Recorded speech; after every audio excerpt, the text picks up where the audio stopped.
to In the Spotlight, a chance to get to know the financial services practice group team at BerryDunn. I'm Susan Weber. And I'm Brooke Wells. Fellow team members and hosts of the series. And we're mixing things up a little bit today. Susan, we're going to turn the spotlight on to you. Oh, goodness. Okay. All right. To start, you're a senior manager here at BerryDunn and our first bank consultant. Could you tell everyone a little bit more about what you do? Sure. So I guess I'd describe myself as the experienced newcomer. I've been here for just about a year after spending 26 years in public banking. The majority of my banking career was in credit risk, and risk management. I've held a variety of leadership positions, and although I've done a lot of different things in banking, but primarily in those areas, I love that now I get to help clients tackle all kinds of credit risk related projects.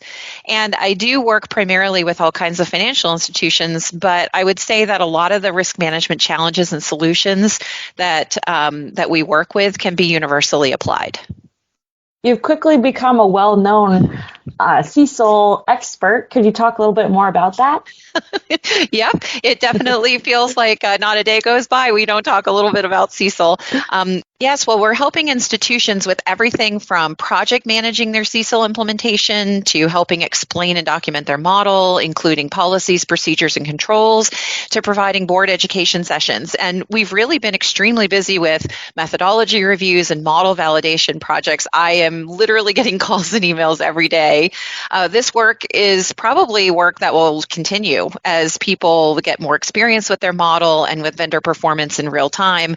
They might be learning some very interesting things about that process next year and the year after. And so I think, just periodic reviews and validations are going to be probably the name of the game. And of course, as they learn more about auditor and examiner expectations, those are things that we can help people with. Sounds like you're a little bit special in that regard since you've already gone through a full adoption from the banker's point of view.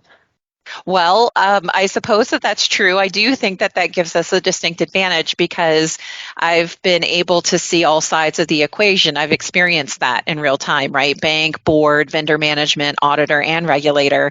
Those are all discussions that I am experienced in and having and well versed in. So I don't have to guess at what their interests are, what they'll ask. And with that stop and start nature of CECL, we really identified a need this year to revisit all the various components of the standard to really give people some very accessible advice and guides and tools to help them through this final year or so of preparation. So you mentioned the CECL series. Does this include articles and podcasts? Is that wrapped up now? Yeah, so we did both. It was really fun. And no, we're not done. We have a few more planned right into the first quarter of 2023. And as more financial institutions adopt through the year, we'll continue to keep people informed as to what's happening in the space and what's been learned. But I would also expect us to start expanding the series into other credit risk and risk management topics. Sounds like a big undertaking. Thankfully, we have an expert on this. Did you always want to be in financial services? No, actually, I didn't. I wanted to be a children's author and illustrator, living on a farm, surrounded by lots of animals, and my next choice was teacher. Wow, that is quite the 180 turn. What happened? How did you get from there into banking and finance? I can appreciate why you're confused. I came to it in a very roundabout way. What most people don't know about me is that I come from a very musical background. I spent a lot of time singing, performing. I play piano and flute, a little guitar, even harp, a little bit of harp even. My mom was a great harpist, and I learned from her. And I also ring handbells and directed a few choirs. And the summer between high school and college, I even toured with a singing group in Europe for a month. Europe? What? That's awesome. So for our next team get-together, sounds like you're going to put on a show for us, right?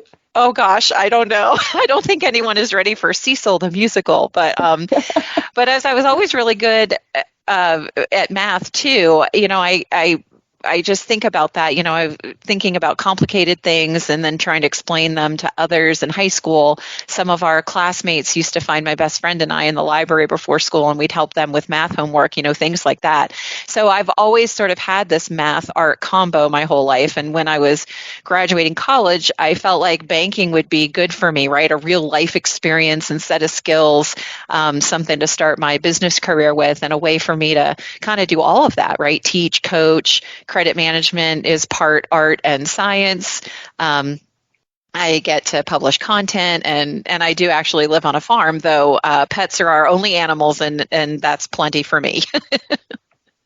In the time that I've worked with you, I've seen how well you work and help others through some pretty complicated things. I can really see how you combined all of your passions up into your career. Oh, that's so nice. Thank you. I appreciate that, Brooke.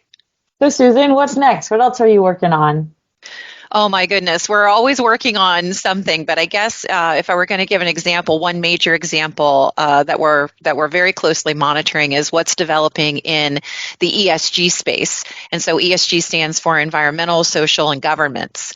And a lot of folks have heard of new expected climate and sustainability disclosures coming. We're definitely keeping an eye on those decisions, but we're also watching what's coming right behind it, which may result in disclosure standards regarding things like diversity, equity, and inclusion, worker conditions and treatment, those types of things. And we're watching these developments to help boards and management stay on top of and prepare for what's coming, and where not only they may have to be in terms of compliance, but thinking more strategically about where they want to be in the space altogether.